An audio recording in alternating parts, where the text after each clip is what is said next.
ಬೆಂಗಳೂರಿನ ಜನ BMTC auto ಬಿಟ್ಟರೆ ಹೆಚ್ಚು ನಂಬಿರೋದೇ ನಮ್ಮ ಮೆಟ್ರೋವನ್ನು. ಆದರೆ ಮೆಟ್ರೋದಲ್ಲಿ ಹಲವು ಅವಾಂತರಗಳು ನಡೆದರೂ ಯಾರೂ ಕೂಡ ಕ್ಯಾರೆ ಅಂತಿಲ್ಲ. ಇದರ ವಿರುದ್ಧ ಸಾರ್ವಜನಿಕರು ಆಕ್ರೋಶಗೊಂಡಿದ್ದಾರೆ. ಸಂಬಂಧಪಟ್ಟಂತ ರಿಪೋರ್ಟ್ ಇಲ್ಲಿದೆ.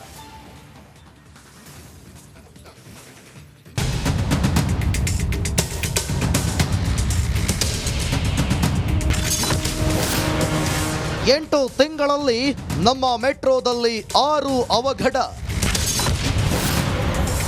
ಸರಣಿ ಎಡವಟ್ಟುಗಳಾದ್ರೂ ಡೋಂಟ್ ಕೇರ್. ಸಿಲಿಕಾನ್ ಸಿಟಿಯಲ್ಲಿ ಟ್ರಾಫಿಕ್ ಸಮಸ್ಯೆ ಇಲ್ಲದೆ ಸರಾಗ ಸಂಚಾರಕ್ಕಾಗಿ ಹೆಚ್ಚು ಜನ ನಮ್ಮ ಮೆಟ್ರೋವನ್ನೇ ಅವಲಂಬಿಸಿದ್ದಾರೆ. ಆದರೆ ಇಲ್ಲಿ ಹಲವು ಎಡವಟ್ಟುಗಳಾದ್ರೂ ಯಾರೂ ಕ್ಯಾರೆ ಅಂತಿಲ್ಲ. ಸಂಚಾರದಲ್ಲಿ ವ್ಯತ್ಯಯಗಳಾಗ್ತಿದ್ರು ತಲೆಕೆಡಿಸಿಕೊಳ್ಳದ ಅಧಿಕಾರಿಗಳ ವಿರುದ್ಧ ಸಾರ್ವಜನಿಕರು ಗರಂ ಆಗಿದ್ದಾರೆ. 2024ರ ಜನವರಿ 1ರಂದು ಇಂದಿರಾನಗರ ಮೆಟ್ರೋ ನಿಲ್ದಾಣದಲ್ಲಿ ಮಹಿಳೆಯೊಬ್ಬರು ಟ್ರ್ಯಾಕ್ಗೆ ಇಳಿದಿದ್ರು. ಟ್ರ್ಯಾಕ್ ಮೇಲೆ ಬಿದ್ದಿದ್ದ ಮೊಬೈಲ್ ತೆಗೆಯಲು ಹೋಗಿ ಮಹಿಳೆ ಇಳಿದಿದ್ರು. 2024ರ ಜನವರಿ 5ರಂದು ಜಾಲಹಳ್ಳಿ ಮೆಟ್ರೋ ನಿಲ್ದಾಣದ ಹಳಿಗೆ ಹಾರಿ ಯುವಕನೊಬ್ಬ ಆತ್ಮಹತ್ಯೆಗೆ ಯತ್ನಿಸಿದ್ದ. 2024ರ ಜನವರಿ 6ರಂದು JP ನಗರ ಮೆಟ್ರೋ ನಿಲ್ದಾಣದ ಟ್ರ್ಯಾಕ್ ಮೇಲೆ ಬೆಕ್ಕು ಪ್ರತ್ಯಕ್ಷವಾಗಿತ್ತು. 2024ರ ಮಾರ್ಚ್ 3ರಂದು ಅತ್ತಿಗುಪ್ಪೆ ಮೆಟ್ರೋ ನಿಲ್ದಾಣದ ಹಳಿಗೆ ಹಾರಿ ವಿದ್ಯಾರ್ಥಿ ಧ್ರುವ ಟಕ್ಕರ್ ಆತ್ಮಹತ್ಯೆ ಮಾಡಿಕೊಂಡಿದ್ದ. 2024ರ ಆಗಸ್ಟ್ 1ರಂದು ಬೈಯಪ್ಪನಹಳ್ಳಿ ಮೆಟ್ರೋ ಸ್ಟೇಷನ್ ಟ್ರ್ಯಾಕ್ಗೆ 4 ವರ್ಷದ ಮಗು ಜಿಗಿದಿತ್ತು. ಇನ್ನು 2024ರ ಆಗಸ್ಟ್ 8ರಂದು ದೊಡ್ಡಕಲ್ಲಸಂದ್ರ ಮೆಟ್ರೋ ಟ್ರ್ಯಾಕ್ಗೆ 57 ವರ್ಷದ ವ್ಯಕ್ತಿ ಹಾರಿ ಆತ್ಮಹತ್ಯೆ ಮಾಡಿಕೊಂಡಿದ್ರು. ಇವೆಲ್ಲದರ ಎಡವಟ್ಟಿನ ಬಳಿಕವೂ ಅಧಿಕಾರಿಗಳು ಎಚ್ಚೆತ್ತುಕೊಂಡಿಲ್ಲ. ನಿನ್ನೆ ಸಂಜೆ ನವೀನ್ ಎಂಬಾತ ಆತ್ಮಹತ್ಯೆ ಮಾಡಿಕೊಂಡ ಹಿನ್ನೆಲೆ ಮೆಟ್ರೋವನ್ನ ಟ್ರ್ಯಾಕ್ ಮೇಲೆ ಅರ್ಧಕ್ಕೆ ನಿಲ್ಲಿಸಲಾಗಿತ್ತು. ಟ್ರ್ಯಾಕ್ ಮೇಲೆ ಮೃತದೇಹವಿದ್ದ ಕಾರಣ ಮೆಟ್ರೋ ಸ್ಟೇಷನ್ನಿಂದ ಸ್ವಲ್ಪ ಹಿಂದೆ ನಿಲ್ಲಿಸಲಾಗಿತ್ತು. ಎತ್ತರದ ಬ್ರಿಡ್ಜ್ ಮೇಲೆ ಪ್ರಯಾಣಿಕರು ಜೀವವನ್ನ ಕೈಲಿ ಹಿಡಿಕೊಂಡು ಸ್ಟೇಷನ್ ಹತ್ತ ಸಾಗಿದ್ದಾರೆ. ಹಳಿ ಪಕ್ಕದ ಸರಳು ಹಿಡಿದು 300 ಮೀಟರ್ನಷ್ಟು ನಡೆದು ಬಂದಿದ್ದಾರೆ. 10 ನಿಮಿಷಗಳ ಕಾಲ ಟ್ರ್ಯಾಕ್ ಮೇಲೆ ನಿಂತಿದ್ದ ಜನರು ಜೀವ ಭಯದಲ್ಲಿ ಒದ್ದಾಡಿದ್ದ ಬಗ್ಗೆ ಮೆಟ್ರೋದಲ್ಲಿ ಪ್ರಯಾಣಿಸಿದ ಮಹಿಳೆ ಆತಂಕ ವ್ಯಕ್ತಪಡಿಸಿದ್ದಾರೆ. ಸಿಬ್ಬಂದಿಗಳ ನಿರ್ಲಕ್ಷ್ಯ, BMRCLನ ನಡೆಗೆ ಆಕ್ರೋಶ ಹೊರಹಾಕಿದ್ದಾರೆ. ಇದೇನಾದರೂ ಸುರಂಗದಲ್ಲಿ ಅಂದರೆ ಅದು ಅಂಡರ್ಗ್ರೌಂಡ್ ಹೋಗುವಾಗೆಲ್ಲ ಆದರೆ ಹೇಗೆ ಬರಬೇಕು ಯಾರಾದರೂ, ಅಥವಾ ಇದೇ ಮಳೆ ಬರುವಾಗ ಆಗಿದ್ದಿದ್ರೆ ಜಾರ್ತಾ ಇತ್ತು, ಹೇಗೆ ಎಲ್ಲರೂ ಆಚೆ ಬರೋಕ್ಕಾಗ್ತಾ ಇತ್ತು. ಐ ಥಿಂಕ್ ಮೆಟ್ರೋ ಅಥಾರಿಟೀಸು ಇದ್ರ ಬಗ್ಗೆ ಕೇರ್ ತಗೋಬೇಕು. ಈ ಥರ ಪ್ರಕರಣಗಳು ಆಗಬಾರ್ದು. ಆದರೆ ಹೇಗೆ ಅವ್ರು ನಮ್ಮನ್ನು ಪ್ರಯಾಣಿಕರ ಸುರಕ್ಷೆಯನ್ನು ಗಮನದಲ್ಲಿ ಇಟ್ಕೊಂಡು ಹೇಗೆ ಅಲ್ಲಿಂದ ಅವರನ್ನು ತುಂಬ ಸೇಫಾಗಿರೋ ಜಾಗಕ್ಕೆ ಕರ್ಕೊಂಬರ್ತಾರೆ ಅನ್ನೋದನ್ನು ಅವ್ರು ಸ್ವಲ್ಪ ಗಮನಿಸಬೇಕು ಅಂತ ಅನಿಸುತ್ತೆ. ಸಾಲು ಸಾಲು ಅವಾಂತರಗಳು ಸಂಭವಿಸಿದ್ರು BMRCL ಮಾತ್ರ ಮುಂಜಾಗ್ರತಾ ಕ್ರಮ ಕೈಗೊಳ್ಳದಿರೋದು ಈ ದುರಂತಗಳಿಗೆ ಕಾರಣವಾಗ್ತಿದೆ. ದೆಹಲಿ, ಚೆನ್ನೈ ಮಾದರಿ ಮೆಟ್ರೋ ಪ್ಲಾಟ್ಫಾರ್ಮ್ಗಳಲ್ಲಿ ಸೇಫ್ಟಿ PST ಡೋರ್ ಅಳವಡಿಸಿದ್ರೆ ಮುಂದಾಗೋ ಅನಾಹುತಗಳನ್ನು ತಡೆಯಬಹುದು. ಸವಿತಾ ರಾಮಚಂದ್ರ, ರಿಪಬ್ಲಿಕ್ ಕನ್ನಡ, ಬೆಂಗಳೂರು. ಇನ್ನು ಬಾಂಗ್ಲಾದೇಶದಲ್ಲಿ ಮೀಸಲಾತಿಗಾಗಿ ಹೊತ್ತಿ ಉರಿತಾ ಇದ್ದ ಕಿಚ್ಚು ನಿಲ್ಲುವ ಲಕ್ಷಣ ಕಾಣ್ತಲೇ ಇಲ್ಲ. ವಿದ್ಯಾರ್ಥಿಗಳ ಪ್ರತಿಭಟನೆ ಜೋರಾಗ್ತಲೇ ಸಾಗ್ತಾ ಇದೆ.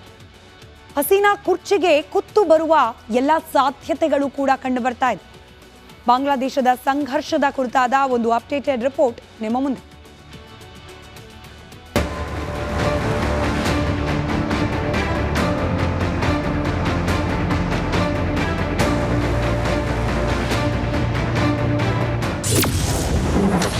ಬಾಂಗ್ಲಾದೇಶದಲ್ಲಿ ನಿಲ್ಲದ ವಿದ್ಯಾರ್ಥಿಗಳ ಹೋರಾಟ. ಮೀಸಲಾತಿ ಸಂಘರ್ಷ, PM ಹಸೀನಾ ರಿಸೈನ್ಗೆ ಪಟ್ಟು. ಬಾಂಗ್ಲಾದೇಶದಲ್ಲಿ ಸ್ವಾತಂತ್ರ್ಯ ಹೋರಾಟಗಾರರ ಮೀಸಲಾತಿ ಸಂಘರ್ಷಕ್ಕೆ ಇನ್ನೂ ಬ್ರೇಕ್ ಬಿದ್ದಿಲ್ಲ. ಬಾಂಗ್ಲಾದೇಶ ಸುಪ್ರೀಂ ಕೋರ್ಟ್ ಮೀಸಲಾತಿ ಜಟಾಪಟಿಗೆ ಬ್ರೇಕ್ ಆಗಿದ್ರು ಅಲ್ಲಿನ ವಿದ್ಯಾರ್ಥಿ ಸಂಘಟನೆಗಳ ಹೋರಾಟ ಮಾತ್ರ ನಿಂತಿಲ್ಲ. ಮೀಸಲಾತಿ ಸಂಘರ್ಷದ ರೂವಾರಿ ಪ್ರಧಾನಿ ಹಸೀನಾ ವಿರುದ್ಧ ವಿದ್ಯಾರ್ಥಿಗಳು ಪ್ರತಿಭಟನೆ ತೀವ್ರಗೊಳಿಸಿದ್ದಾರೆ.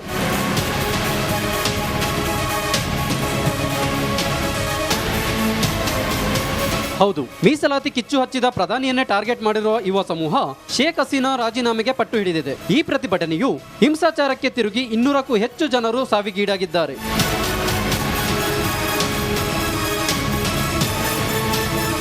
ಶಾಲೆಗಳು ಮತ್ತು ವಿಶ್ವವಿದ್ಯಾಲಯಗಳನ್ನು ಮುಚ್ಚಿದ್ದು ಇಂಟರ್ನೆಟ್ ಸ್ಥಗಿತಗೊಳಿಸಿ ಬಾಂಗ್ಲಾದೇಶ ಗೃಹ ಸಚಿವಾಲಯ ಆದೇಶಿಸಿದೆ.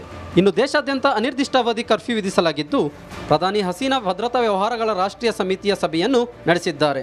ಸೇನೆ, ನೌಕಾಪಡೆ, ವಾಯುಪಡೆ, ಪೊಲೀಸ್ ಮತ್ತು ಇತರ ಏಜೆನ್ಸಿಗಳ ಮುಖ್ಯಸ್ಥರು ಭಾಗವಹಿಸಿದರು.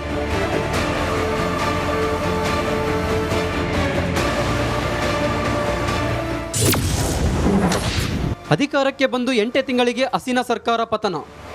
ಬಾಂಗ್ಲಾದೇಶದಲ್ಲಿ ಅರಾಜಕತೆ ಹೆಚ್ಚಾಗಿದ್ದು, ಹಸೀನಾ ನೇತೃತ್ವದ ಸರ್ಕಾರ ರಚನೆಯಾಗಿ 8 ತಿಂಗಳಲ್ಲಿ ಪತನವಾಗುವ ಭೀತಿ ಹೆಚ್ಚಾಗಿದೆ.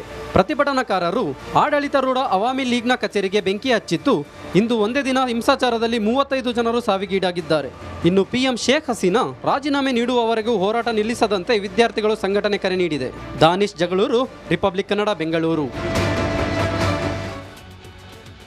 ಇವತ್ತಿನ ಕರ್ನಾಟಕ ಪ್ರೈಮ್ ಟೈಮ್ನ ಸುದ್ದಿ ರಶ್ಮಿಕಾ ಮಂದಣ್ಣ. ಇನ್ನು ವಿಕ್ರಮ್ 20 ಲಕ್ಷ ರೂಪಾಯಿ ಸಹಾಯವನ್ನು ಮಾಡಿದ್ದಾರೆ. ಫಹದ್ ಫಾಜಿಲ್ 25 ಲಕ್ಷ ರೂಪಾಯಿ ಹಣವನ್ನು ನೀಡಿದ್ದಾರೆ. ನಯನತಾರಾ ದಂಪತಿ 20 ಲಕ್ಷ ರೂಪಾಯಿಯನ್ನು ಕೇರಳ ಸರ್ಕಾರಕ್ಕೆ ನೆರವಾಗಿ ನೀಡಿದ್ದಾರೆ. ತೆಲುಗು ಖ್ಯಾತ ನಟ ಅಲ್ಲು ಅರ್ಜುನ್ 25 ಲಕ್ಷ ರೂಪಾಯಿಯನ್ನು ನೀಡಿದ್ದಾರೆ. ಇಲ್ಲಿ ನೋಡಿ, ಬೇರೆ ಬೇರೆ ಸಿನಿಮಾ ಇಂಡಸ್ಟ್ರಿ, ಕೆಲವರು ಕನ್ನಡದಿಂದ, ಕೆಲವರು ತೆಲುಗು, ಕೆಲವರು ತಮಿಳು, ಕೇವಲ ಕೇರಳದ ನಟ ನಟಿಯರು ಮಾತ್ರವಲ್ಲ, ಬೇರೆ ಬೇರೆ ಭಾಷೆಯ ನಟ ನಟಿಯರು ಕೂಡ ನಾನಾಗಲೇ ಹೇಳಿದ ಹಾಗೆ ಭಾಷೆ ರಾಜ್ಯದ ಗಡಿಯನ್ನು ಮೀರಿ ವಯನಾಡಿನಲ್ಲಿ ಸಂಭವಿಸಿರುವ ದುರಂತದ ಬಗ್ಗೆ ತಮ್ಮ ಕೈಲಾದ ಸಹಾಯವನ್ನು ಮಾಡುವ ಪ್ರಯತ್ನವನ್ನು ಮಾಡಲಿಕ್ಕೆ ಮುಂದಾಗಿದ್ದಾರೆ. ಇದಿಷ್ಟು ಕೇರಳದ ವಯನಾಡಿಗೆ ಸಂಬಂಧಪಟ್ಟ ಅಪ್ಡೇಟ್. ಆದರೂ ಕೂಡ ಬದುಕಿ ಬಂದಿದ್ದಾರೆ ಅಣ್ಣ ತಂಗಿ. ಆ ಇಂಟ್ರೆಸ್ಟಿಂಗ್ ಕತೆ ಕೂಡ ನಿಮ್ಮ ಮುಂದೆ ಇಡ್ತೀವಿ. ಅದೇ ಚೂರನ್ಮಲೆ ಒಂದೇ ಕುಟುಂಬದ 3 ಜನ ಸಾವನ್ನಪ್ಪಿಟ್ರು. ಆದರೆ 40 ದಿನದ ಮಗು, ಈ ಮಗು ಭೂಮಿಯಲ್ಲಿ ಕಣ್ತೆರೆದು ಕೇವಲ 40 ದಿನ ಆದಾಗಲೇ ಈ ಘೋರ ದುರಂತವನ್ನು ನೋಡ್ಬಿಟ್ಟಿದೆ. 6 ವರ್ಷದ ಬಾಲಕ, ಇವರಿಬ್ಬರು ಕೂಡ ಬಚಾವಾಗಿದ್ದಾರೆ. ಮಗುವಿನ ತಾಯಿ ಕೂಡ ಆಶ್ಚರ್ಯಕರ ರೀತಿಯಲ್ಲಿ ಬಚಾವಾಗಿದ್ದಾರೆ. ಮನೆಗೆ ನೀರು ನುಗ್ಗಿದ್ದನ್ನು ನೋಡಿ ಬಾಣಂತಿ ತಂಜೀರ ಎಚ್ಚೆತ್ತಿದ್ದಾರೆ. ಮನೆಗೆ ನೀರು ನುಗ್ತಾ ಇದೆ, ಇಲ್ಲೇ ಇದ್ರೆ ಪ್ರಾಣ ಉಳಿಸ್ಕೊಳ್ಳೋದು ಕಷ್ಟ ಅಂತ ಹೇಳಿ. ತಕ್ಷಣಕ್ಕೆ 40 ದಿನದ ಪುಟ್ಟ ಕೂಸು ಹಾಗೆ 6 ವರ್ಷದ ಮಗನನ್ನ ರಕ್ಷಣೆ ಮಾಡಲಿಕ್ಕೆ ಮುಂದಾಗ್ತಾಳೆ ತಾಯಿ. ಅಜ್ಜಿ ಮುತ್ತಾತನ ಜೊತೆ ಮನೆಯ ಮೇಲ್ಛಾವಣಿಗೆ ಬರ್ತಾರೆ. ಪ್ರವಾಹದ ರಭಸಕ್ಕೆ ಅಜ್ಜಿ ಮುತ್ತಾತ ಕಣ್ಣ ಎದುರಿಗೇನೆ ಕೊಚ್ಕೊಂಡು ಹೋಗ್ತಾರೆ. ಬಾಣಂತಿ ಕೈಯಲ್ಲಿ 40 ದಿನದ ಮಗು, ಇನ್ನೊಂದು ಕೈಯಲ್ಲಿ 6 ವರ್ಷದ ಪುಟ್ಟ ಮಗು. ಇಬ್ಬರೂ ಮಕ್ಕಳು ಕೂಡ ಕೈ ಜಾರಿ ಹೋಗ್ತಾ ಇದ್ರು. 40 ದಿನದ ಮಗುವನ್ನ ಹಾಗೂ ಹೀಗೂ ಮಾಡಿ ಕೈ ಹಿಡಿದು ಮೇಲಕ್ಕೆ ಎತ್ಕೊಳ್ತಾರೆ ತಂಜೀರ. ಆದರೆ ಆ 6 ವರ್ಷದ ಮಗ ಹಯಾನ್, ಆತ ಪ್ರವಾಹದಲ್ಲಿ ಕೊಚ್ಕೊಂಡು ಹೋಗ್ತಾ ಇರ್ತಾನೆ. ಅದೃಷ್ಟವಶಾತ್ ಅನ್ನೋ ರೀತಿಯಲ್ಲಿ ಬಾವಿಯ ತಂತಿಯನ್ನು ಹಿಡಿದು ಬದುಕಿ ಉಳಿದಿದ್ದಾನೆ 6 ವರ್ಷದ ಹಯಾನ್ ಕೂಡ. ತನ್ನ 2 ಮಕ್ಕಳನ್ನು ಆ ಮೂಲಕ ರಕ್ಷಿಸಿಕೊಂಡು ತಾನೂ ಕೂಡ ಬಚಾವಾಗಿದ್ದಾರೆ ತಂಜೀರ.